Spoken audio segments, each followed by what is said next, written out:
Hello बच्चों, स्वागत है आप सभी का आपके अपने इस ब्यूटीफुल से चैनल में। तो आज हम पढ़ेंगे रे ऑप्टिक्स का लेक्चर नंबर 20। और इससे पिछले वीडियो में अपन ने पढ़ा था रिफ्रैक्शन ऑफ लाइट।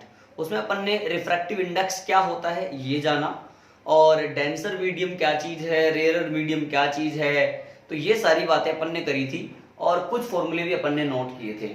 आज अपन जो पढ़ने वाले हैं बच्चों, वो रिफ्रैक्शन ऑफ लाइट पर कुछ बेसिक न्यूमेरिकल्स की चर्चा करने वाले हैं। उसके अलावा हम आने वाले हैं लॉज ऑफ रिफ्रैक्शन के अंदर, और उसके बाद में कुछ अच्छे अच्छे क्वेश्चंस भी हम यहाँ पर सोल्व करने वाले हैं। तो यहाँ पर आप रेडी हो जाइए और फटाफट से देखिए पहला क्वेश्चन हम करते हैं। मैंने पहला क्वेश्चन लिया बच्चों, देखो इफ मैंने लिखा इफ वेवलेंथ ऑफ लाइट, देखना अच्छा क्वेश्चन है। If wavelength of light in air is 6000 angstrom, यानी लाइट की एयर में वेवलेंथ है 6000, then find wavelength comma velocity and frequency of light in water. बात समझना, अगर एयर में इसकी वेवलेंथ है 6000 एंगस्ट्रॉम, हमसे पूछा गया है तो बताइए वाटर में इसकी वेवलेंथ क्या होगी, वेलोसिटी क्या होगा और फ्रीक्वेंसी क्या होगी। तो डरने की कोई बात नहीं है बच्चों, बिल्कुल ही पप्पू सवाल है, आप देख पा रहे हैं। तो देखिए lambda in air is equal to हम लोगों को दिया गया है 6000 एंगस्ट्रॉम। अब जैसे ही मैंने पहले प्रश्न को निपटाने की कोशिश करी तो मेरे दिमाग में एक ख्याल आया जो मैंने आपको सिखाया भी था बच्चों, कि μ1 अपॉन μ2 या μ2 अपॉन μ1, ध्यान से देखना क्या होता है, C0 upon Cm2 upon C0 upon Cm1। अरे हाँ या ना, इसका मतलब सर ये आता है Cm1 अपॉन Cm2। अरे यार सही ना। अच्छा C को लिखते हैं न्यू लैम्डा, क्योंकि यहां पर न्यू यानी फ्रीक्वेंसी कांस्टेंट रहने वाली है। तो new lambda 1 upon new lambda 2, new ने न्यू को मार डाला तो आंसर आया लैम्डा 1 अपॉन लैम्डा 2। हाँ या ना। तो इसका मतलब मुझे समझ में आता है कि सर अगर आपको लैम्डा इन कहां निकालना है, वाटर में निकालना है, तो इसको ऐसे लिख लो लैम्डा वाटर, ध्यान से देखना, अपॉन लैम्डा एयर बराबर क्या होना चाहिए, उल्टा कर लो, mu air upon mu water. हाँ या ना। अरे निपटा डालू क्या, तो लैम्डा इन वाटर कितना आ गया बच्चों, सर देखो म्यू एयर होता है 1, वाटर का आपने बताया था 4/3। अच्छा लैम्डा लैम्डा इन एयर कितना है 6000, तो इसको सोल्व करा 3/4, हाँ तो 6000, ये हो गया 1500, तो आंसर आया 4500 एंगस्ट्रॉम। बात समझ में आ गई कि सर एयर में दे रखा है 6000 एंगस्ट्रॉम, हमने वाटर में फाइंड कर लिया कितना आया 4500 एंगस्ट्रॉम। बिल्कुल फर्जी सवाल। दूसरा बात हमसे करा गया है कि अगर आप ये निकाल सकते हो तो सेकंड पार्ट जो है वेलोसिटी भी निकाल डालो। अरे भैया म्यू का जो चक्कर है वो वेलोसिटी के साथ भी वैसा ही है जैसा कि लैम्डा के साथ है, यानी आपने कहा C इन वाटर, ध्यान से समझना, upon C in air is equal to mu of air upon mu of water. अरे हाँ या ना यार। तो C वाटर कितना आ गया, C वाटर मेरे पास आ गया बच्चों 1 अपॉन 4/3। हाउसो एयर में लाइट का स्पीड कितना होता है, याद होना चाहिए, 3 इंटू 10⁻⁸ मीटर पर सेकेंड। ये 3 ऊपर जाने वाला है तो C इन वाटर कितना आ जाएगा 9/4 इंटू 10⁸ मीटर पर सेकेंड। अच्छा बच्चों तीसरा प्रश्न हमसे पूछा गया है कि फ्रीक्वेंसी भी बता दीजिए। चूंकि फ्रीक्वेंसी चाहे एयर में हो चाहे वाटर में हो, लाइट के लिए क्या रहने वाली है बच्चों, सेम रहने वाली है। तो न्यू बराबर होता है basic formula C upon lambda, चूंकि ये कांस्टेंट है तो इसको मैं लिख सकता हूं C of water upon lambda of water या lambda in water is equal to C in air upon lambda in air. हाँ या ना। अरे बात समझ में आ रही है क्या? तो इस वाले से निकाल लो, न्यू बराबर एयर में लाइट का speed 3 into 10⁸8। Lambda in air कितना दे रखा था? 6000। एंगस्ट्रॉम में है, इसको मीटर बनाना पड़ेगा, 10⁻⁻10। सोल्व कर लेंगे, आंसर किस में आ जाएगा बच्चों? हर्ट्ज में आंसर मिल जाएगा। देखिए बिल्कुल बेसिक चर्चा हम लोगों ने यहां पर की है बच्चों, बिल्कुल बेसिक यहां पर सवाल था, आप कर पाएंगे। नेक्स्ट प्रश्न जो है वो भी हम ले लेते हैं, आप ट्राई करिएगा उसको पॉज करके।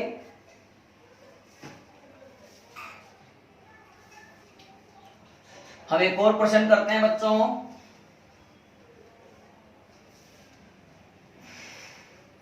अब देखो नेक्स्ट प्रश्न मैंने ले लिया, if frequency of light in air is 5 into 10⁻16 hertz. Air में लाइट की फ्रीक्वेंसी दे रखी है 5 गुणा 10⁻16 हर्ट्ज, कोई दिक्कत नहीं है। देन फाइंड, तू दे और पूछता जा, हम बता देंगे, निपटा देंगे। देन फाइंड, देख समझ, देन फाइंड फ्रीक्वेंसी, फ्रीक्वेंसी सही, खमा खमा, फ्रीक्वेंसी, वेवलेंथ, वेवलेंथ, हैंड, हाँ, velocity of light, velocity of light in glass. बात समझो, एयर में फ्रीक्वेंसी दे करके वो हमसे पूछता है कि भैया ग्लास में फ्रीक्वेंसी, वेवलेंथ और वेलोसिटी लाइट के लिए क्या क्या होंगे। तो क्या हम इससे डरते हैं क्या? हम तो बिल्कुल भी नहीं डरते हैं, तो हम इसको बता देंगे बच्चों, कोई डरने वाली बात नहीं है। पहला प्रश्न देखो, अब न्यू एयर जो हम लोगों को दे रखा है वो 5 इंटू 10⁻16 हर्ट्ज है। तो ये तो बिल्कुल बेसिक चर्चा के साथ में ही खत्म हो जाता है कि जो फ्रीक्वेंसी ऑफ लाइट रहता है वो कांस्टेंट रहता है। तो हम यहां पर कह पाएंगे कि अगर फ्रीक्वेंसी ऑफ लाइट कांस्टेंट है तो चाहे एयर में हो चाहे बच्चों ग्लास में हो, फ्रीक्वेंसी ऑफ लाइट क्या रहने वाला है? सेम रहने वाला है। तो मैंने बिना सोचे समझे लिख डाला mu of glass as equal to earth. हाँ यार, पहला प्रश्न निपट गया। तुमने कहा दूसरा भी निपटाओ, मैंने कहा ठीक है। लैम्डा निकालना है तो बच्चों लैम्डा बराबर होता है सी अपॉन न्यू, क्योंकि सी बराबर होता है न्यू लैम्डा। अब तुम लोगों को पता है कि mu of glass is equal to, या mu in glass is equal to mu in air. तो इसका मतलब c of glass upon lambda of glass है ना। इसी प्रकार बच्चों ये कितना हो गया जरा बताना sir? C in air upon lambda in air. तुम्हें क्या चाहिए? मौत नहीं, लैम्डा ग्लास चाहिए। तो इसको निकालने के लिए क्रॉस मल्टीप्लाई का गेम बजाया, ये गया उधर, ये सारे आ गए इधर। तो ये कैसे हो गया बच्चों? सी ग्लास अपॉन सी एयर इंटू लैम्डा एयर। ध्यान से समझना, ध्यान से समझना, लैम्डा ग्लास। अगर मैं इसको देखूं लैम्डा एयर और सी एयर का कुछ चक्कर चल जाएगा बच्चों? अरे सर क्यों नहीं चलेगा। न्यू बराबर होता है सी अपॉन लैम्डा, तो सी अपॉन लैम्डा अगर ये होता है सी एयर अपॉन लैम्डा एयर। अब देखना सी एयर अपॉन लैम्डा एयर है न्यू, तो यहां इस क्वांटिटी को हम लोग खत्म करके इसकी जगह पर यहां क्या चिपका सकते हैं बच्चों? न्यू चिपका सकते हैं, काम और भी आसान हो जाएगा। इसका मतलब सी गिलास अपॉन न्यू। अब मेरा टारगेट बचता है कि जो लाइट का स्पीड है कहां, किसमें बच्चों? गिलास में। अगर सी ग्लास मुझे मिल जाए तो मेरा काम बन जाए। अब ध्यान से समझना, लैम्डा ऑफ गिलास is equal to c glass. कैसे लिखे हैं c glass? Sir c not यानी एयर में स्पीड।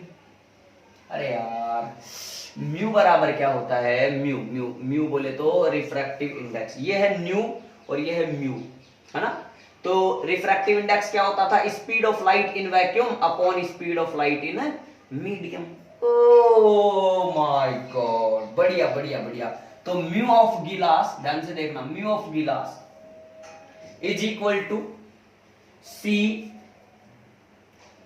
यानी speed of light in air upon speed of light इन गिलास। तो सी गिलास कितना आने वाला है? सी नॉट अपॉन म्यू गिलास। ओ सी नॉट अपॉन म्यू, यानी म्यू गिलास, म्यू गिलास, ये हो गया मेरा सी गिलास, और म्यू मेरा एज इट इज, ये म्यू मेरा एज इट इज। इसको सोल्व करते हैं बच्चों आगे। तो लैम्डा गिलास सी नॉट कितना होता है? 3 × 10⁸ अपॉन, बच्चों जरा इसकी वैल्यू अपन लिखना चाहें म्यू गिलास की, तो ये कितना होने वाली है जरा बताना बच्चों। सी नॉट अपॉन म्यू गिलास, ये कितना हो जाएगा मेरे पास? सर ये होता है 3/2 और ये हो जाएगा 5 × 10⁻16। इसको अगर तुम लोग सोल्व करना चाहो तो ये 3 से 3 कट गया, तो लैम्डा गिलास मेरे पास आ गया बच्चों 2, ऊपर चला जाएगा, ये हो जाएगा बच्चों 2 × 10⁸ बटे 5 × 10⁻16। अब इसको आप सोल्व कर लीजिए, ये आंसर आपका आ जाएगा मीटर के अंदर, हाँ या ना। इस तरह से आप ये भी प्रश्न निपटा सकते हैं। अब आपने कहा कि सर हमें जरा velocity of light in glass निकाल के बताओ, क्या लगता है सर आपने यही निपटा दिया? अरे यार, अरे यार, अरे यार, velocity of light in glass क्या आने वाला है? सी नॉट अपॉन म्यू, म्यू गिलास, जो कि कितना आया था? 3 × 10⁸ अपॉन 3/2, 3 ने 3 को मार डाला, 2 × 10⁸ मीटर पर सेकंड। टफ है क्या? अरे टफ है क्या? आसान है, मतलब कुछ भी दे हम कुछ भी कर सकते हैं, वो कुछ भी दे हम कुछ भी कर सकते हैं, हाँ या ना। ठीक है, फटाफट पॉज करके नोट करें। एक अच्छा सवाल कराते हैं बच्चों, देखिए कर लिए नोट? अब देखो नेक्स्ट सवाल, देखो नेक्स्ट क्वेश्चन देखते हैं, आप ट्राई करेंगे बच्चों? अरे सर क्या कह दिया है, क्या कह दिया है, ओह माय गॉड। देखिए देखिए देखिए देखिए, ये जो सवाल कराने जा रहे हैं बच्चों आप कर देंगे मुझे पता है। देखिए क्या कह रहा हूं मैं, इफ a light of सीधा लिखो यार, ए क्या होता है? If light of certain frequency,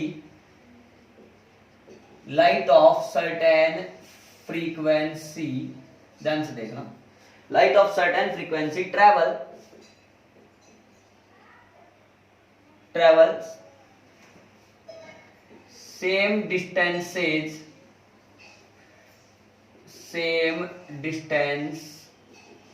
in two different medium,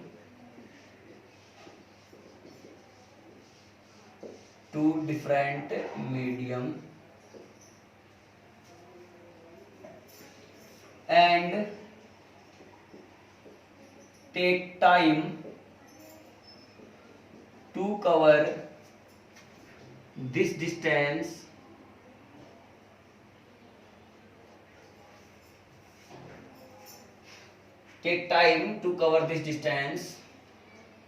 are t and 2t respectively. Find ratio of refractive index of medium। बढ़िया सवाल बोला है, एक सेम फ्रीक्वेंसी की, सर्टेन फ्रीक्वेंसी की लाइट है जो दो अलग अलग मीडियम में से पास होकर के सेम डिस्टेंस कवर करती है, लेकिन इस सेम डिस्टेंस को कवर करने में वो क्रमशः t और 2t टाइम लेती है। तो बताइए उन दोनों मीडियम्स का जो रिफ्रैक्टिव इंडेक्स है उसका रेशियो क्या होगा? पोज करके ट्राई करें, आ जाओ। ये मान लीजिए पहली कंडीशन है, हमने कहा कि ये पहला मीडियम है, ध्यान से देखना, इसके लिए जो रिफ्रैक्टिव इंडेक्स है वो मैंने कुछ भी माना, जैसे μ1 है, समझना ये लाइट है या वेव ऐसे पास हो गई, ये वेव बना लेते हैं, ठीक है। ये डिस्टेंस कितनी कवर करी इसने, d कवर कर ली, इतना समझना। और यहाँ पर t1 जो है वो टाइम कितना लगा इसको, t लगा। अरे सही ना यार। सेकंड कंडीशन समझना, सेकंड कंडीशन, इसने कहा कि सेम डिस्टेंस कवर करी, यानी अगर ये भी d है, रिफ्रैक्टिव इंडेक्स अलग है क्योंकि मीडियम इसका अलग है, टाइम इसने अब की बार कितना लिया बच्चों, 2t लिया, तो रिफ्रैक्टिव इंडेक्स का रेशियो यानी μ1 अपॉन μ2 पूछा है। कोई खास बात नहीं है, बिल्कुल आसान करेंगे। टाइम बराबर बच्चों क्या होता है, बेसिक चर्चा अगर करें तो टाइम बराबर basic formula distance upon velocity, कर पाएंगे? अरे मना तो नहीं करोगे, ठीक है। तो t in medium is equal to, distance यहां पर d रहने वाली है लेकिन वेलोसिटी मीडियम में cm होगा, इतनी बात समझना। tm बराबर यानी टाइम इन मीडियम बराबर d अपॉन, अब c स्पीड इन मीडियम बराबर क्या होता है, speed in vacuum upon refractive index, यानी ये μm, refractive index of medium. तो tm बराबर बच्चों d अपॉन c नॉट, ऊपर आ जाएगा मेरा μm। ध्यान से देखें तो d तुम कांस्टेंट हो according to question, distance same है, c नॉट तुम कांस्टेंट होते हो, तो we can say that tm is directly proportional to μm, यानी जो टाइम होगा बच्चों वो सीधा सीधा मीडियम के रिफ्रैक्टिव इंडेक्स के डायरेक्टली प्रोपोर्शनल होगा। तो इसका मतलब t1 अपॉन c2 बराबर μ1 upon μ2, thus implies μ1 upon box बराबर 7 के वैल्यू है 7 की वैल्यू है 6, हाथ 6 की वैल्यू है 2t, और t से t मर गया, आंसर आ गया μ1 upon μt is equal to 1/2। हाँ या ना? फटाफट से बच्चों पॉज करके इतना नोट कर लें। तो हो गया बच्चों, कर लिए नोट। अब देखिए अपन ने कुछ बेसिक क्वेश्चन कवर किए हैं, अब आगे की कहानी समझते हैं। आइए देखिए अब आगे का क्या कहानी है वो जरा हम समझने की कोशिश करते हैं। देखिए हमने क्या कहा, मान लीजिए कि लाइट वेव जो है वो किसी भी मीडियम में ट्रैवल कर रहा है। अब हमसे पूछा जाए कि नंबर ऑफ वेव बताइए किसी भी लाइट के लिए इन मीडियम। तो देखिए नोट लगा करके लिख लेते हैं बच्चों इसको, तो क्या कर सकते हैं। देखिए नोट में मैंने कहा फर्स्ट पॉइंट कि नंबर ऑफ वेव्स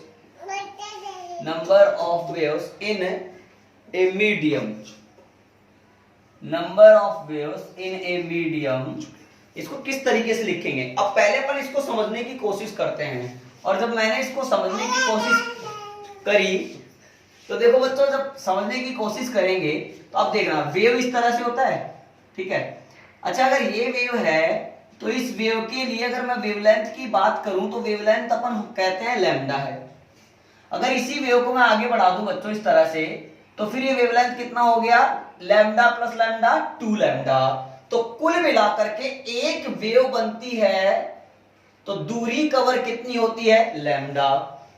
दो वेव बनती है तो दूरी कितनी कवर होती है, बताओ बच्चों। टोटल अगर दो वेव 1 + 1 यानी 2 वेव अगर कवर होंगी तो फिर दूरी कितनी कवर होगी, लैम्डा प्लस लैम्डा 2 लैम्डा। अब बात समझना मेरी आप लोग, मैं क्या कहना चाह रहा हूं, मेरी बात आप क्लियर समझना। मैंने कहा कि जब एक वेव बनती है तो दूरी कवर होती है लैम्डा, या फिर ऐसा कह दो कि लैम्डा दूरी कवर होने में एक ही वेव बनती है, सही। अच्छा यूनिट दूरी, इकाई दूरी कवर होने में जो वेव बनेगी वो बनेगी 1/लैम्डा। अब अगर आपकी वेव ने d दूरी कवर की है d, तो फिर d दूरी में कितनी टोटल वेव बनेगी, 1/लैम्डा इंटू d। हाँ या ना? अब इसको अगर अपन सुसज्जित तरीके से रीअरेंज करके लिखें, number of wave in a medium is equal to यानी nm, number of wave in a medium is equal to, इसको लिख सकते हैं बच्चों D upon lambda in medium. अब इसको अगर आगे बढ़ाऊं बच्चों तो मैं लिख सकता हूं इसको D upon lambda naught upon mu M. इसको और आगे बढ़ाएं बच्चों तो डी अपॉन लैम्डा नॉट, ये म्यू एम कहां जाएगा बच्चों, ऊपर आ जाएगा। अब ध्यान से देखें तो n m number of wave in a medium is equal to mu m as it is, ठीक, d upon lambda naught. Lambda naught का मतलब हो गया wavelength of light in air, तो डी अपॉन लैम्डा नोट ये हो गया air में नंबर ऑफ वेव, तो एन नोट लिख सकता हूं बच्चों इसको, हाँ या ना, बात समझ में आती है। इसी प्रकार अगर मैं कहूं time in medium, time taken by wave in medium, तो टाइम इन मीडियम ऐसे लिख लो, टीएम आपने कहा दूरी बटा वेग, D upon C M, D upon सी नॉट अपॉन म्यू एम, इस तरह से लिख सकते हैं। तो बच्चों इसको अगर कवर करें तो आ जाएगा d upon C naught as it is mu m आ जाएगा। यहां वापस से इसको ध्यान से देखोगे तो आप क्या कह पाओगे, सर वही कि म्यू एम तो हमारा आगे और डी अपॉन सी नॉट ये आ जाएगा एयर या वैक्यूम में टाइम, इसको लिख पाएंगे टी नॉट। तो ये दो रिजल्ट हमारे पास में आ गए हैं बच्चों। नंबर ऑफ वेव इस तरह से फाइंड कर सकते हैं, किसी मीडियम में वेव के द्वारा जो टाइम लिया जाता है वो भी इस तरह से हम फाइंड कर सकते हैं। इतनी बात आप लोगों को क्लियर हो गई होगी बच्चों, फटाफट से आप इसको पॉज करके नोट कर लें। अब देखो नेक्स्ट एक क्वेश्चन अपन लेते हैं बच्चों, आइए, या फिर इन्हीं बातों पर एक और मैं रिजल्ट बना लेता हूं। देखो हेंस, फिर क्वेश्चन ले लेंगे। Hence it is clear that, एक और चर्चा अपन कर लेते हैं। सीएम जो होता है velocity of light in medium should be directly proportional to lambda in medium, should be inversely proportional to refractive index of medium, should be inversely proportional to, बोलो बच्चों, ये म्यू एम है तो टी एम, और ये T M time, mu M और N M, इन तीनों का चक्कर 7 का होता है। तो एक रिजल्ट आप ये भी याद रख सकते हैं। क्लियर है? अब अपन एक क्वेश्चन की चर्चा करते हैं। क्वेश्चन क्या है हमारा वो आप देखना बच्चों। क्वेश्चन क्या कहना चाह रहा हूं मैं, velocity of light, velocity of light आप करेंगे in water and glass are is 2.25 into 10⁸ metre per second.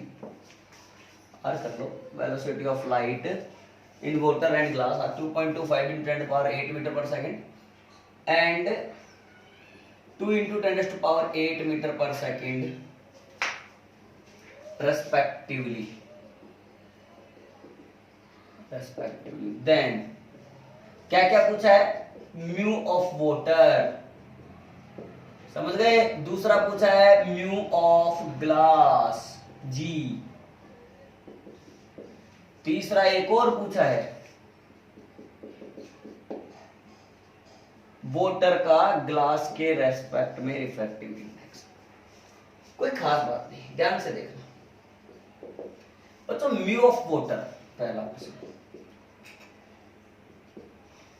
तो म्यू ऑफ वाटर हम लोगों से पूछा है, क्या लिखेंगे, c naught upon c in water. अरे रिफ्रैक्टिव इंडेक्स क्या होता है, speed of light in vacuum upon speed of light in medium. तो मीडियम अभी क्या है, वाटर है। तो यहां पर अगर वाटर का हमसे रिफ्रैक्टिव इंडेक्स पूछा है तो सी नॉट अपॉन सी वाटर। ये कितना होता है 3 into 10⁸, और सी वाटर हम लोगों को दिया है 2.25 into 10⁸। आप इसको सोल्व कर लीजिएगा, आपके पास जो भी आएगा वो आंसर आ जाएगा। सर सोल्व ही कर लो क्योंकि आगे भी काम में लेंगे। 300/225, इसको काट लो बच्चों, कितना कटेगा देख लो। ये कट रहा है तो काट लो, कैसे कट जाएगा ये, 5 से काट लें, 5 चौक 20 और 5 25 कट जाएगा, 5 6 30 और 0। फिर कट रहा है बच्चों 5 से, 5 9 45 5 एकम 5 और फिर ये 2, सही।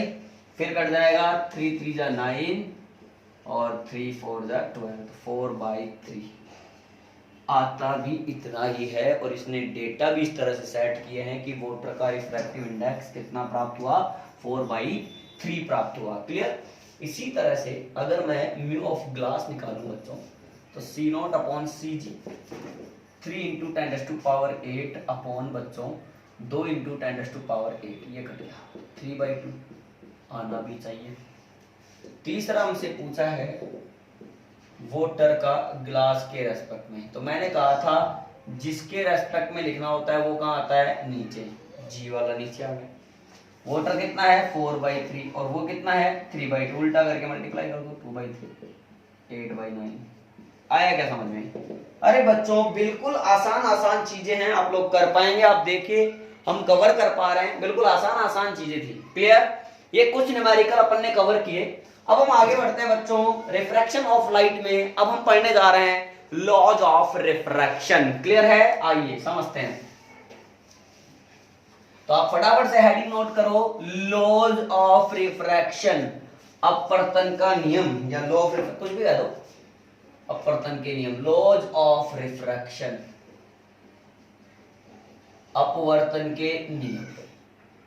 ध्यान से समझना बच्चों। पहला पॉइंट तो वही है जो कि अपन ने लॉज ऑफ रिफ्लेक्शन में पढ़ा था, परावर्तन के नियम में पढ़ा था। वहां पर क्या कहा था, incident ray, reflected ray and normal all lie in same plane. इसी प्रकार यहां पर ध्यान से देखें तो पहले मैं चित्रकारी जरा कर लूं, आप देखना बच्चों। मैंने कहा कि ये मेरे पास एक कोई पेयर ऑफ मीडियम है या दो मीडियम को सेपरेट करने वाली एक सरफेस है।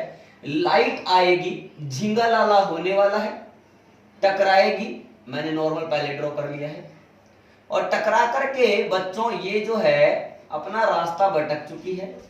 और अगर रास्ता भटकी है तो ये यूं निकलना चाहती थी लेकिन यूं ना निकलकर ऐसे हो गई, मान लीजिए। अरे पास या दूर, मैंने कहा वो डिपेंड करता है मीडियम से दूसरे मीडियम में जाने पर। इसके बारे में भी अपन अभी चर्चाएं कर लेंगे, आप घबराएं नहीं। तो ध्यान से देखिए अभी बच्चों, ये होता है हमारा इंसिडेंट रे, बच्चों ये हमारा है नॉर्मल, और तुम होते हो रिफ्रैक्टेड रे, हाँ या ना? तुम हो रिफ्रैक्टेड रे। ध्यान से देखो, तुम होते हो एंगल ऑफ इंसिडेंस आई, तुम होते हो angle of refraction R. Clear? सही ना यार? अब ध्यान से देखना, तो यहां पर भी वही बातें हैं, incident ray, refracted ray and normal all lie in same plane. तो फर्स्ट पॉइंट यहां पर यही लिखेंगे आप लोग, incident ray comma refracted ray and normal all lie in same plane. सभी एक ही तल में होते हैं। बात समझना। तुमने कहा सर क्यों ना इन आई और आर की भी चर्चा कर ली जाए। ठीक है, मैंने कहा यहां पर आई क्या है बच्चों, एक बार भी नहीं लिखा, आर लिख लेते हैं इसको रिफ्रैक्शन ऑफ लाइट में। तो एंगल ऑफ इंसिडेंस है आई। मेरी बात क्लियर बच्चों? आर क्या है, एंगल ऑफ रिफ्रैक्शन है, एंगल ऑफ रिफ्रैक्शन है। क्लियर?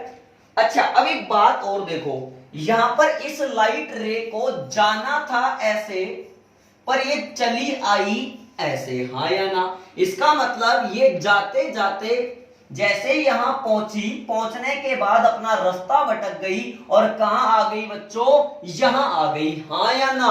अब ध्यान से देखें, अगर जाना था इधर लेकिन घूम गई इधर, तो इसका मतलब इतना डेविएट हो गई, इतना विचलित हो गई। यानी ये जो एंगल होता है रिफ्रैक्टेड रे का initial direction of incident ray से, देखिए ना, initial direction of incident ray यानी आपतित किरण की प्रारंभिक दिशा से अपवर्तित किरण का, रिफ्रैक्टेड रे का जो एंगल बनाया जाता है, that angle is known as deviation angle. And यहां पर मैं लिख रहा हूं बच्चों, del is equal to deviation angle. बोले तो विचलन कोण। अब ध्यान से देखें तो डेल की वैल्यू कितनी आने वाली है, तुम जरा ध्यान से देखो। अगर ये एंगल आई है, ये एंगल आई है, तो क्या ये एंगल भी आई है? अरे हाँ या ना सर है। ये क्या क्या हुए सर? ये दोनों वर्टिकल अपोजिट शीर्षाभिमुख कोण। तो इसका मतलब डेल की वैल्यू आ गई आई माइनस आर। अरे सही है ना यार? अगर आपको डेल चाहिए तो आई में से किसको कम कर डालो? आर को। क्या मिल जाएगा? डेल। सर एक बात पूछें? पूछो बच्चों। सर एक बात बताओ, अगर ये लाइट रे इस नॉर्मल के पास ना आकर के अगर इससे ये दूर चली जाती, सोचो अगर बच्चों अगर ये दूर चली जाती तो क्या प्रॉब्लम थी? दूर चली जाती तो आर जो है वो आई की तुलना में बड़ा बनता, और अगर आर बड़ा बनता तो डेविएशन एंगल जो होता वो आर माइनस आई होता। क्लियर है? इसलिए मैं एक फिक्स फॉर्मूला ना लिख करके बच्चों डेविएशन एंगल के लिए मोड लगाई दे रहा हूं, mod of I minus R. हाँ या ना? लेकिन यहां की अगर तुम बात करोगे तो अगर डायरेक्शन भी तुम देखोगे तो वो भी तुम यहां पर देख सकते हो। लाइट रे को जाना था ऐसे, लेकिन वो बच्चों घूम गई ऐसे। तो ये जो डायरेक्शन हुई बच्चों, ये डायरेक्शन कौन सी हो गई? जरा आप मुझे बताइए। सर ये डायरेक्शन हो गई क्लॉकवाइज। इसका मतलब यहां पर ये जो इस कंडीशन में डेविएशन एंगल आ रहा है वो क्लॉकवाइज डायरेक्शन में ही आ रहा है। क्लियर है? लेकिन फिर भी हम यहां पर केवल एक रिजल्ट इतना ही नोट कर लेंगे कि deviation angle is equal to mod of I minus R. Clear है बच्चों? ओके, फटाफट से आप इसको नोट करिएगा। फिर सेकंड पॉइंट की बात करते हैं। ये लॉज ऑफ रिफ्रैक्शन में पहला पॉइंट कवर हो गया। आइए बच्चों अब सेकंड पॉइंट कवर करते हैं। देखिए आइए अब सेकंड पॉइंट कवर करते हैं। कौन सा पॉइंट कवर करते हैं बच्चों? Second point. देखिए समझना बच्चों, सेकंड पॉइंट हमारा क्या है? सेकंड पॉइंट हमारा जो है वो बड़ा ही इंपॉर्टेंट है। आपने कक्षा 10 यानी 10th क्लास में भी सीखा है स्नेल्स लॉ, स्नेल का नियम। ठीक है, ध्यान से देखना। मैं पहले इसको समझाने की कोशिश करूंगा, फिर बाद में आप इसको नोट कर लीजिएगा। मैं यहाँ लाइन छोड़ रहा हूं, फिर पहले समझाता हूं चित्रकारी बनाकर। मान लीजिए ये कोई एक पेयर ऑफ मीडियम है, पेयर ऑफ मीडियम। ओके, कुछ भी कह दो, यहां पर ये मीडियम 1 हो गया, इसका रिफ्रैक्टिव इंडेक्स μ1 है, और यहां पर ये मीडियम 2 हो गया नीचे वाला, जिसका रिफ्रैक्टिव इंडेक्स ये मीडियम 1 है, इसका रिफ्रैक्टिव मीडियम μ1 है, ये रिफ्रैक्टिव इंडेक्स इसका μ2 है, मीडियम 2 का। मान लीजिए यहां पर लाइट रे आई इस तरह से, मैंने ये नॉर्मल बना लिया बच्चों, और इस तरह से रिफ्रैक्ट हो गई। समझ में? ये एंगल I1 है माना, और ये एंगल R1 है। क्लियर? मैंने क्या करा, किसी एक अलग इंसिडेंस एंगल पर वापस से लाइट रे को इंसिडेंट किया सेम मीडियम के लिए। तो ये सर I2 मान लीजिए, और वापस से अगर ये रिफ्रैक्ट हुआ तो मान लीजिए कितना बना? R2 बना। फिर एक और बात करी गई, एक और बार दूसरे इंसिडेंट एंगल पर, ये नॉर्मल बना लिया, एक और इंसिडेंट एंगल I3 पर लाइट रे को इंसिडेंट किया गया, तो पता चला कि रिफ्रैक्शन एंगल भी चेंज हुआ, ये हो गया R3। अब यहां पर चेक करा गया, बहुत सारे जुगाड़ लगाए गए, चेक करा गया और एक रिजल्ट निकाला गया। बच्चों वो रिजल्ट क्या आया जरा पूछिए आप मुझसे। सर वो रिजल्ट आया sine I1 upon sine R1, I1 upon R1 is equal to sine I2 upon sine R2 is equal to sine I3 upon sine R3 बराबर क्या आया बच्चों? कांस्टेंट आया। यानी हमें ये समझने की कोशिश करनी है बच्चों कि अलग अलग इंसिडेंस एंगल के लिए अगर रिफ्रैक्शन एंगल भी अलग अलग है, then according to Snell's law we can say that the ratio of sine of incidence angle to the to the sign of refraction angle remains constant and this constant is known as refractive index of medium 2 with respect to medium 1।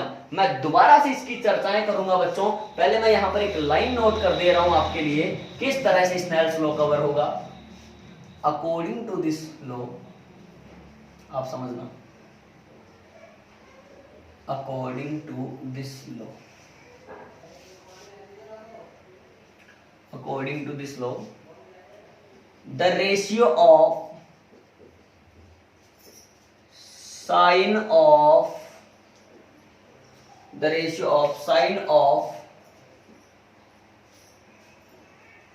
incidence angle to the sine of refraction angle remains constant। ठीक है, यानी sine I upon sine R जो रहता है वो क्या रहता है बच्चों, कांस्टेंट रहता है। And this constant is known as refractive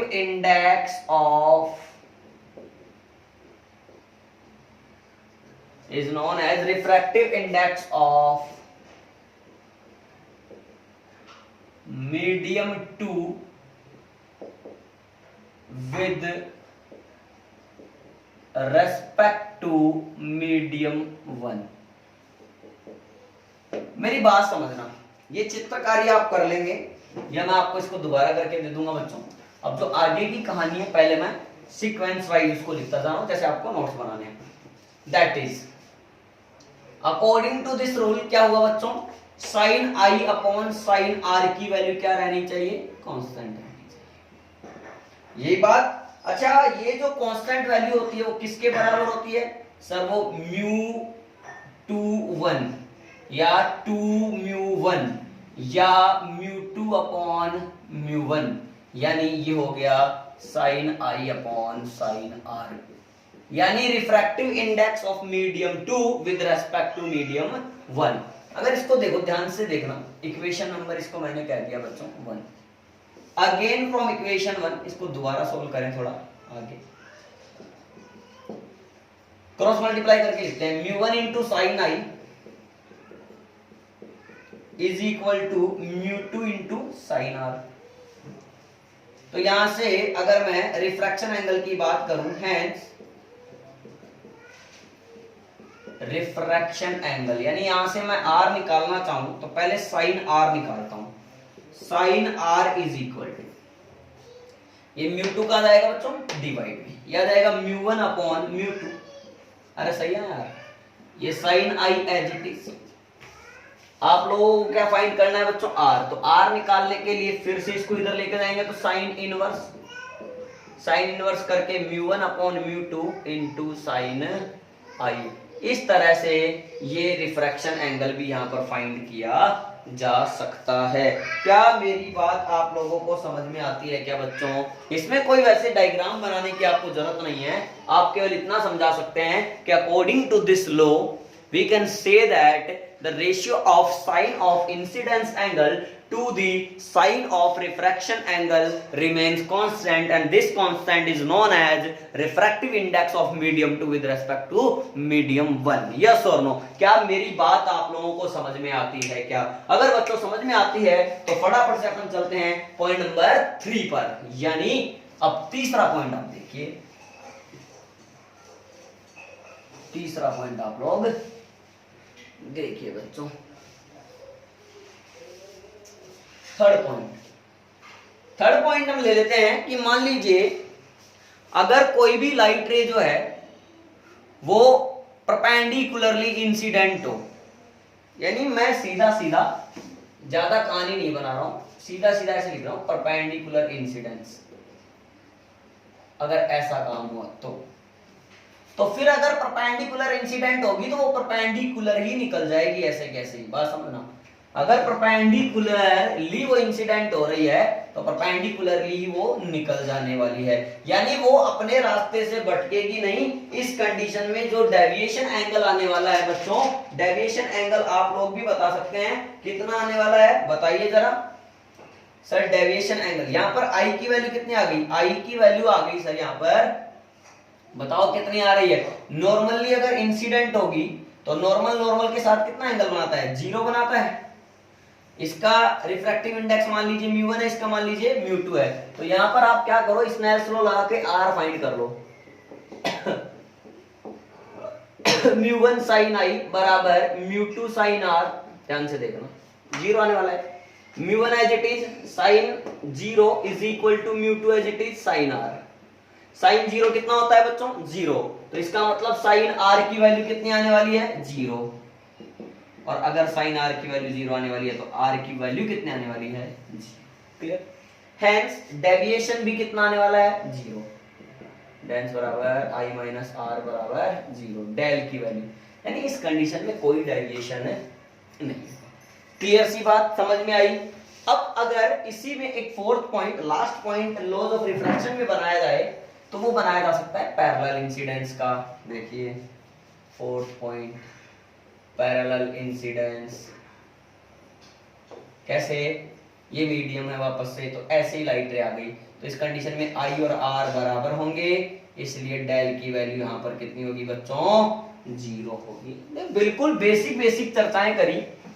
पहले लॉज ऑफ रिफ्रैक्शन में पहला पॉइंट कहा इंसिडेंट रे, रिफ्रैक्टेड रे, नॉर्मल सभी एक ही प्लेन में होते हैं। दूसरा पॉइंट स्नेल्स लॉ पढ़ा, उसमें अपन ने कहा कि साइन आई बटे साइन आर जो है वो कांस्टेंट होता है, और कांस्टेंट किसके बराबर होता है, वो μ2 बटे μ1 के बराबर होता है। तीसरा अपन ने कहा कि अगर लाइट रे जो है वो परपेंडिकुलरली इंसिडेंट होती है तो परपेंडिकुलर ही निकल जाती है बिना विचलित हुए। तो डेल की वैल्यू कितनी आती है, उसमें 0 आती है, आई भी 0 आता है और आर भी 0 आता है। बच्चों यहाँ पर देखें, अगर वो पैरेलली इंसिडेंट हो रही है तो फिर आई की वैल्यू और आर की वैल्यू इस कंडीशन में भी इक्वल होगी, और डेल की वैल्यू यहाँ पर कितनी होने वाली है, फिर 0 होने वाली है। क्लियर है। नेक्स्ट देखते हैं आगे। बच्चों एक बात हम समझना चाहते हैं, तुमने कहा कि सर आपकी हमें सारी बातें समझ में आती हैं, सारी चर्चाएं अच्छी लगती हैं, एक बात आज हमारे मन में चल रही है। मैंने कहा पूछो। तुमने कहा कि सर आप कहते हो रिफ्रैक्शन ऑफ लाइट जो होता है वो ये वाला लफड़ा होता है। कौन सा वाला, लाइट आती है जिंगल वाला होती है, या तो वो नॉर्मल के पास आ जाती है या वो नॉर्मल से दूर चली जाती है। अरे सर ये चक्कर क्या है, वो कब तो पास आना चाहती है और कब वो दूर जाना चाहती है, जरा इसके बारे में कहानी हमें क्लियर करके बताओ, तब बड़ा मजा आएगा। मैंने कहा इसमें कोई बड़ी बात नहीं है बच्चों, जरा आप मेरी बात को ध्यान से समझेंगे और सुनेंगे तो आपको ये भी समझ में आने लगेगा। इसको मैं नोट में कवर कर ले रहा हूं बच्चों। पहला मैंने कहा था कि लाइट रे का नॉर्मल के पास आना और दूर जाना मन से नहीं होता है, एक मीडियम से दूसरे मीडियम में जाती है तो कार्यक्रम होता है। बिल्कुल सही। अब किस मीडियम से किस मीडियम में गई है इस बात पे डिपेंड करेगा कि वो पास आएगी या दूर जाएगी। तो जरा बातें करते हैं बच्चों। आइए, मीडियम हमने कहा था डेंसर और रेयर, तो मैं पहले लिख ले रहा हूं एक पॉइंट। व्हेन लाइट रे goes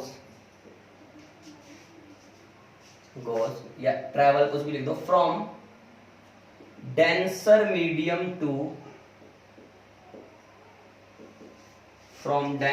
medium to rarer medium,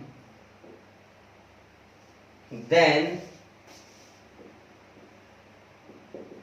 it bends। अब दो बातें हैं, एक तो होगी अवे फ्रॉम दी नॉर्मल, एक होगी टुवर्ड्स दी नॉर्मल। तो मैं पहले नहीं लिख रहा बच्चों ताकि आप भी रटे नहीं, अब पहले मैं इसको प्रूव करूंगा जो भी चर्चाएं हैं। देखो अब मैं इसको समझा रहा हूं आपको, बात समझना। मुझे पता है अलग ही रिजल्ट क्या होगा। देखो मैंने क्या करा, ये लाइट रे को इंसिडेंट करा दिया किसी एंगल आई पर, समझना, ये इंसिडेंट रे है, अच्छा, लाइट रे कहां से कहां जा रही है? डेंसर, तो ऊपर वाले को मान लिया डेंसर मीडियम। इसका रिफ्रैक्टिव इंडेक्स कितना ले लिया? μ1। बच्चों नीचे वाले को मैंने मान लिया रेयरर मीडियम, इसका रिफ्रैक्टिव इंडेक्स कितना ले लिया? μ2। अब समझना, पास आने और दूर जाने से फर्क क्या पड़ता है? सर जब लाइट रे नॉर्मल के पास आती है तो रिफ्रैक्शन एंगल, अपवर्तन कोण की वैल्यू आपतन कोण की तुलना में छोटी होती है, यानी आर की वैल्यू आई से छोटी होती है। और जब वो पसर जाती, मतलब दूर जाती है, जब लाइट रे नॉर्मल से दूर चली जाती है, उस कंडीशन में आर बड़ा बनता है और आई छोटा बनता है। तो हमें समझ में आने लगेगा, आप घबराइए मत, देखते जाइए बस और समझते जाइए। आपको मैं अभी मस्त कर दे रहा हूं। देखिए सर, यहां पर अगर डेंसर मीडियम है तो हमने पहले ही जाना है कि जितना ज्यादा मीडियम डेंसर होता है उसका रिफ्रैक्टिव इंडेक्स उतना ही ज्यादा होता है। तो μ1 इज ग्रेटर देन μ2। ध्यान से समझना सर, दिस इंप्लाइज μ2 बटे μ1 मैंने निकाला is less than 1, equation number 1। समझना समझना समझना समझना। बाई स्नेल्स लॉ लगा डाला, क्या कर डाला बच्चों? लगा डाला, तो लाइफ बनने वाली है जिंगल लला। ओहो, साइन आई बटे साइन आर हजार ख्वास ध्यान से देखें तो μ2 अपॉन μ1 इज लेस देन 1 है, तो इस रिलेशन को ऐसा लिख सकते। अब देखें तो साइन आई बटे sine R is less than 1 है, इसका मतलब sine I is less than sine R है। अरे समझ में आता है, अगर साइन आई की वैल्यू साइन आर से छोटी है तो इसका मतलब आई की वैल्यू भी आर से छोटी है। और अगर आर बड़ा बन रहा है तो लाइट रे मतलब क्या दूर जा रही है या पास आ रही है? सर वो दूर जा रही है। It bends away away from the normal, away from the normal. Clear है बच्चों? ये नॉर्मल से दूर चली जाती है। नॉर्मल से दूर जाना है तो जाना था इसको यहां, तुम्हें जाना था यहां लेकिन चले गए यहां, आया ना? इसका मतलब जाना। अच्छा, इसको जाना था यहां लेकिन चली गई वहां, इसका मतलब ऐसे घूम गई। क्या हो गई बच्चों? अच्छा ये तो आर है ना, ये आर है, ये घूम गई। और अगर ये घूम गई तो ये बन गया मेरे पास में डेल। अब ध्यान से देखें तो डेल की वैल्यू आएगी आर माइनस आई। सर वही क्लॉकवाइज और एंटी क्लॉकवाइज का चक्कर समझाओ। अरे तुम खुद समझदार हो यार। ये कौन सी डायरेक्शन हो गई? Anti clockwise. हाँ या ना? तो इसका मतलब जब भी कोई लाइट रे सघन माध्यम से विरल माध्यम में प्रवेश करती है, डेंसर मीडियम से रेयरर मीडियम में प्रवेश करती है, तो तुम लोगों को पता है उस लाइट का वेलोसिटी इंक्रीज हो जाता है। उसकी वजह से वो लाइट रे अपने पथ से तो भटकती है ही और नॉर्मल से दूर हट जाती है। तो इसका उल्टा चक्कर समझ में आ गया होगा। जब लाइट रे विरल माध्यम से सघन माध्यम में यानी रेयरर मीडियम से डेंसर मीडियम में एंटर करती है तो फिर क्या होता है बच्चों? वो नॉर्मल की तरफ मुड़ जाती है। मैं इसी में दूसरा पॉइंट लिख रहा हूं, लेकिन आप इसको नहीं कर पाएंगे, आप दोबारा से नोट करिएगा। दूसरा point goes from rarer medium, देखिए मैं इसमें चेंज कर ले रहा हूं, टू डेंसर मीडियम। अब कहां से कहां गई बच्चों? रेयरर से डेंसर में गई। Then it bends towards the normal, towards the normal, normal के पास आ जाती है। अब अगर ये नॉर्मल के पास आएगी तो डायग्राम में चेंजिंग कर लेते हैं। तुम्हें जाना था यहां तुम चले आए यहां, तुम्हें जाना था कहां तुम चले आए यहां, ये आर है, जाना था यहां आ गए यहां। ओके, तो वापस से ये रेयरर मीडियम है, बात समझना बच्चों, ये डेंसर मीडियम। अब क्या होगा? अगर रेयरर मीडियम का रिफ्रैक्टिव इंडेक्स μ1 है तो ये लेस देन μ2 होगा। ये रिलेशन आपका क्या हो जाएगा बच्चों? ग्रेटर देन 1 हो जाएगा। यहाँ पे भी ग्रेटर देन 1 हो जाएगा। सर आपने बड़ी जल्दी कर लिया। अरे बेटा मैं तो स्मार्ट हूँ। इज ग्रेटर देन 1 यानी इसका मतलब साइन आई की वैल्यू साइन आर से बड़ी है, तो तो समझ में आता है इस कंडीशन में आई की वैल्यू बड़ी बनेगी और आर क्या रहेगा, छोटा रहेगा, तभी तो डेल आएगा आई minus are.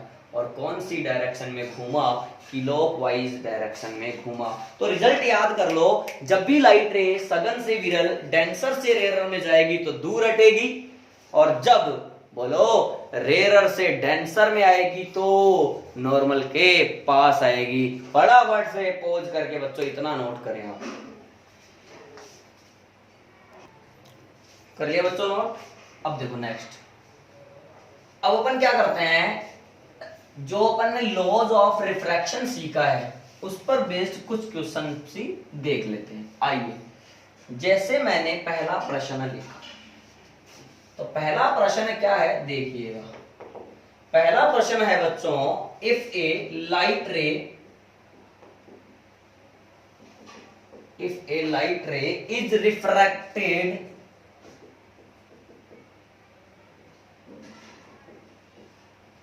at an angle of 14 degree, यानी कोई लाइट रे जो है वो 14 डिग्री के एंगल पर रिफ्रैक्ट होती है, then find angle of incidence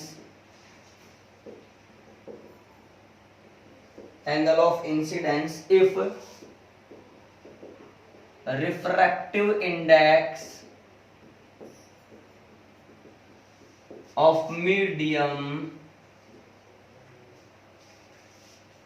is 1.2। समझना, आपको म्यू दे रखा है, आर दे रखा है, और एक जानकारी क्वेश्चन में दी है साइन 14 डिग्री। साइन 14 डिग्री की जो वैल्यू है वो हम लोगों को दे रखी है 0.24, ये हम लोगों को पता है, आसान हो गया। तो बच्चों आर दे रखा है कितना, 14 डिग्री, म्यू कितना दे रखा है, 1.2 दे रखा है, तो सीधा सीधा स्नेल्स लॉ लगा लो बाई स्नेल्स लॉ। म्यू बराबर sine I upon sine R, तो साइन आई बटे साइन आर बिल्कुल आसान है, इज इक्वल टू म्यू। तो यहां से साइन आई निकालोगे तो म्यू की वैल्यू कितनी है, 1.2, और साइन आर कितना लिख लोगे, 14 डिग्री, बिल्कुल आसान। तो sine I is equal to 1.2 into ये कितना हो गया 0.24।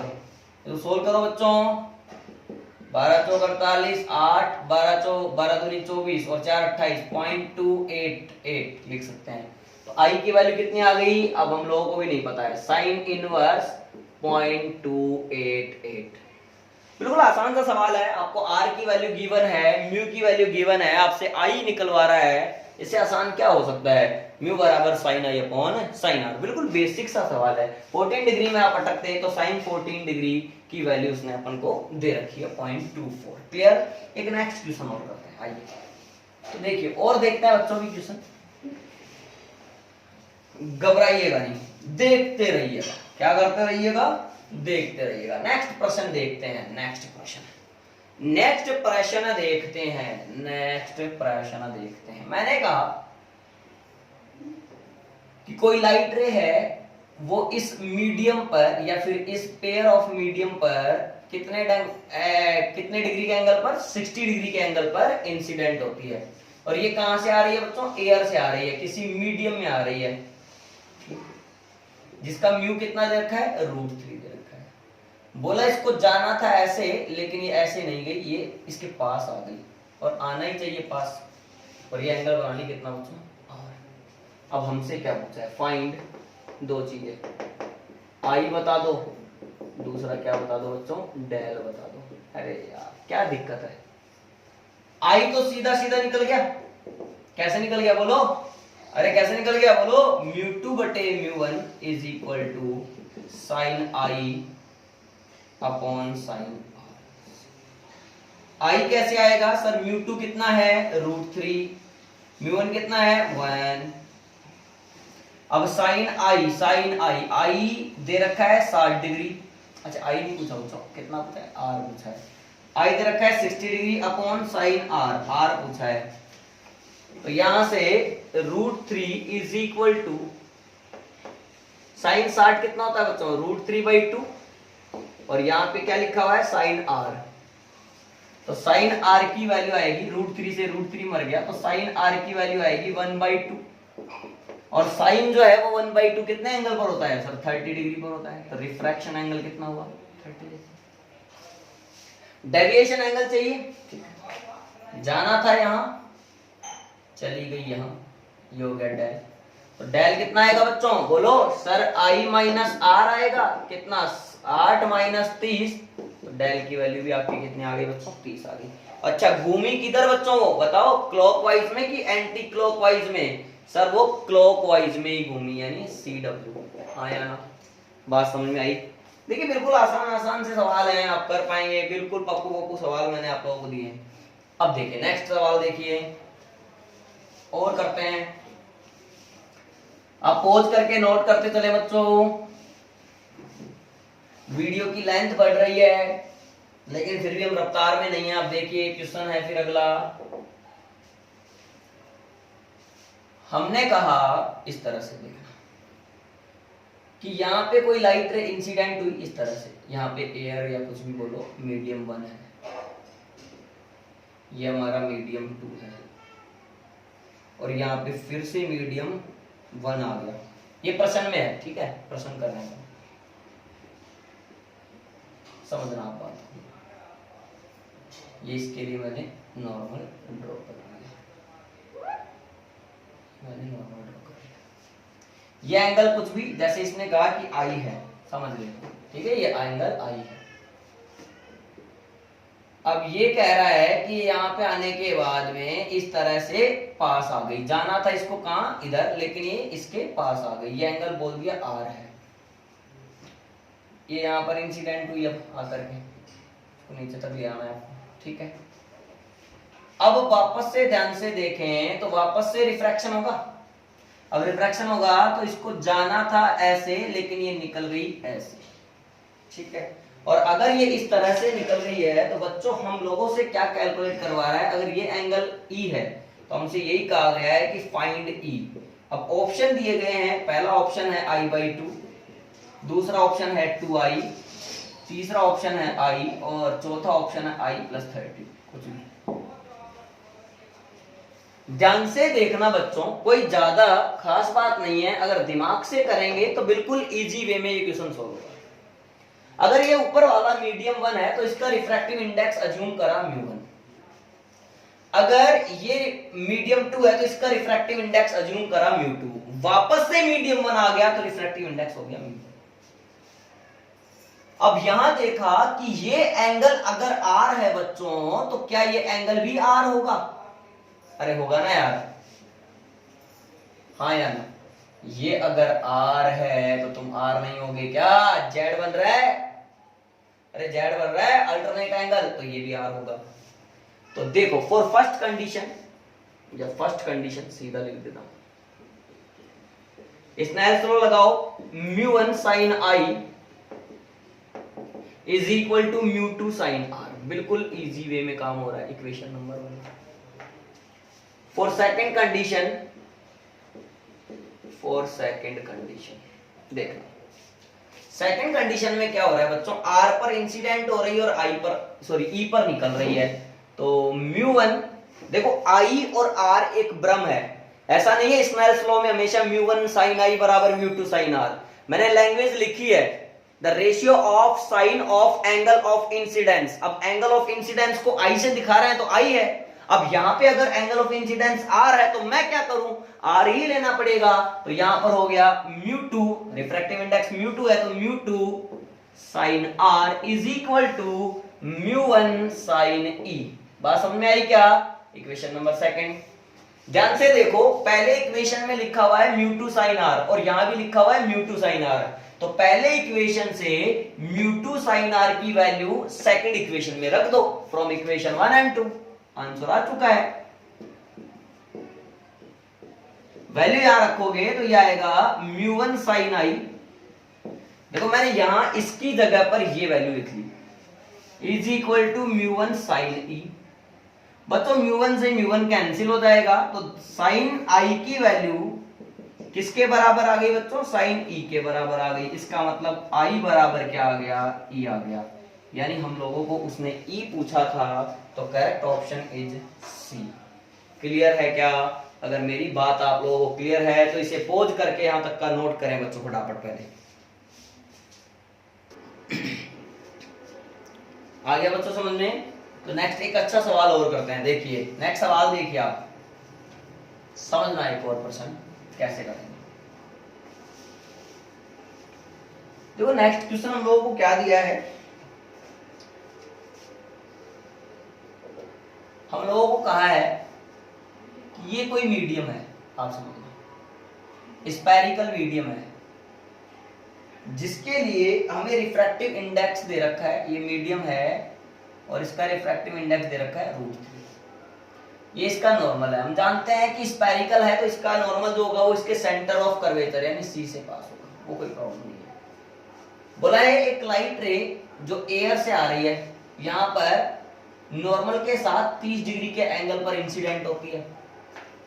जैसे ये मीडियम में एंटर करेगी तो ये आ रही है रेयरर से डेंसर मीडियम में, और अगर जब रेयरर से डेंसर मीडियम में आती है तो नॉर्मल के पास, यानी इस तरह जाना था ऐसे, अरे जाना था ऐसे लेकिन ऐसे नहीं, कुछ ऐसे, हाँ या ना, इस तरह से हो गई, कर लें ऐसे, ठीक। वापस से देखें, अब नॉर्मल बनाना पड़ेगा एंगल बनाने के लिए, बिल्कुल सर। तो नॉर्मल कहां से पास होगा? अगर इसके लिए नॉर्मल खींचोगे तो ध्यान से देखो सर, नॉर्मल जो है वो हमेशा सेंटर ऑफ कर्वेचर से ही पास होता है, तो ये सी है, ठीक। वापस से ध्यान से देखें, फिर से रिफ्रैक्शन होगा। अब लाइट रे जो है वो डेंसर से रेयरर में जाएगी, तो जाना था इसको कैसे भी हमें नहीं पता, देखो जाना था इसको ऐसे, लेकिन ये ऐसे नहीं ऐसे जाएगी, और ये एंगल बोला है ई है, ठीक है बच्चों। तो हमसे पूछा है ई बताइए, फाइंड ई।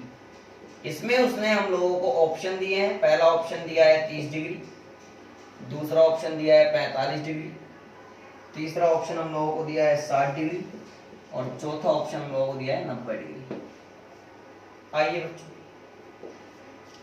ध्यान से देखो बच्चों, ये 30 डिग्री है, माना कि ये रिफ्रैक्शन एंगल आर है। अब अगर ये रिफ्रैक्शन एंगल आर है तो इसके बारे में चर्चा करते हैं। मैंने यहां पर एक डायग्राम देखो दोबारा से ड्रॉ कर लिया इस तरह का, आपको दिख रहा होगा, ठीक है। यहां पर ये जो डिस्टेंस है ये रेडियस ऑफ कर्वेचर है, यानी कैपिटल आर है, ये भी रेडियस ऑफ कर्वेचर है, कैपिटल आर है, मान लेते हैं। ये वाली जो लाइन थी इस तरह से मैंने बना ली, ध्यान से देखना बच्चों, अरे ध्यान से देखना, अरे मेरे बच्चों ध्यान से देखना, ये स्मॉल आर है। अगर तुम आर हो और तुम आर हो, यानी अगर किसी भी ट्राइंगल में या इस ट्राइंगल में ये दोनों साइड इक्वल हैं, तो ये दोनों आमने सामने के एंगल भी इक्वल होंगे, यानी ये आर है तो ये भी आर है। अब इसमें कार्यक्रम सेट कर दो, काम हो जाएगा। First condition Snell's law use करना है। By Snell's law in first condition mu air sin 30 is equal to mu medium sin r, equation number 1। Second condition हम लोगों की है बच्चों, ये r है तो ये r था ही, तो mu medium sin r is equal to mu air sin e। वापस एयर में आ गई, वापस से वही चक्कर पड़ गया। म्यू मीडियम sin r की वैल्यू ये यहां पर उठा के रखते हैं, तो देखो फ्रॉम इक्वेशन 1 एंड 2 यहां पे रखोगे तो mu air sin 30 is equal to mu medium sin r, sorry sin e, mu air sin e, इस तरह से सही। म्यू एयर से म्यू एयर कैंसिल, तो sin e बराबर आ रहा है मेरे पास sin का 30, इसका मतलब सर E जो आएगा वो कितना आएगा 30 degree. Then correct option is A. अरे बात समझो, अगर कॉन्सेप्ट दिमाग में बैठ गया है और अगर आपको बिल्कुल भी कंफ्यूजन नहीं रहता है किसी भी टॉपिक में, शुरू से पढ़ते चले जा रहे हैं, तो कोई भी क्वेश्चन करना बेहद आसान है। क्लियर है? देखिए एक और बढ़िया सवाल लेते हैं बच्चों और आगे बढ़ते हैं, एक और सवाल देखते हैं। आइए नेक्स्ट सवाल देखते हैं, नेक्स्ट सवाल देखते हैं, एक सवाल और लेते हैं। if a light ray is refracted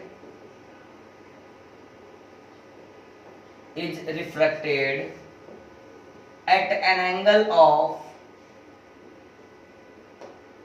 half of incidence angle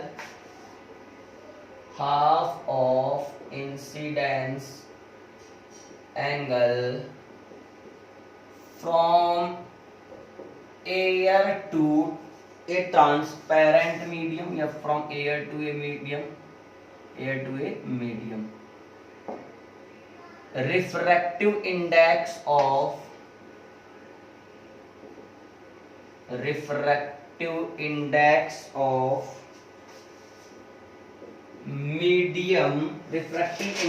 of medium is mu, then find angle of incidence. अब जो डेटा गिवन होते हैं आंसर उन्हीं में आता है। हम लोग कुछ नहीं दिया है, हम लोगों को बोला है कि कोई लाइट रे है जो एयर से मीडियम में इस तरह से इंसिडेंट हुई कि रिफ्रैक्शन एंगल जो है वो इंसिडेंस एंगल का क्या है बच्चों, हाफ है। तो देखिए आप लोगों को ये समझ में आ गया होगा कि सर आर की वैल्यू यहाँ पर I/2 है, अगर आई इंसिडेंस एंगल है। ठीक है, म्यू रिफ्रैक्टिव इंडेक्स है, तो हमसे पूछा है आई बताइए, तो बाई स्नेल्स लॉ सीधा सीधा लगाते हैं हम। μ1 sin I is equal to μ2 sin R।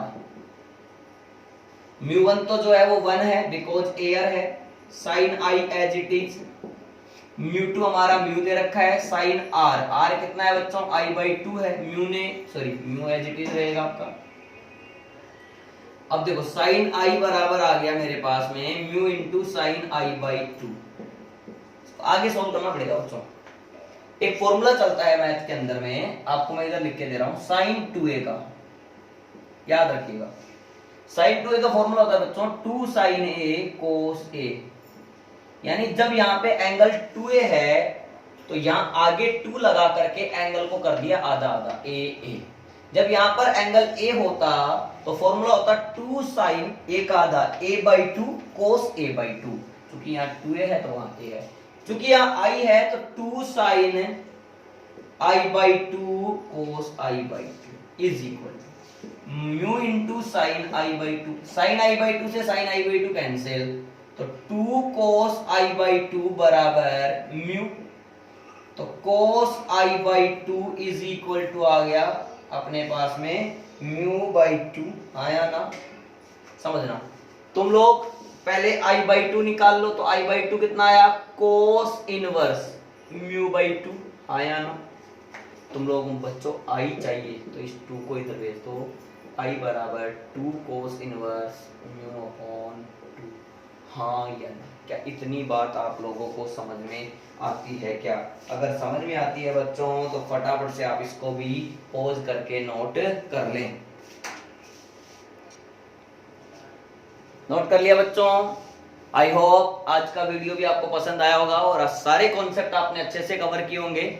अगर आपको वीडियो पसंद आया तो इसे लाइक करिए, शेयर करिए, ताकि ज्यादा से ज्यादा बच्चों तक ये वीडियो पहुंच सके। और बच्चों अगर कोई भी डाउट हो तो कमेंट सेक्शन में जाकर के मुझे कमेंट करके आप लोग जरूर बताइएगा।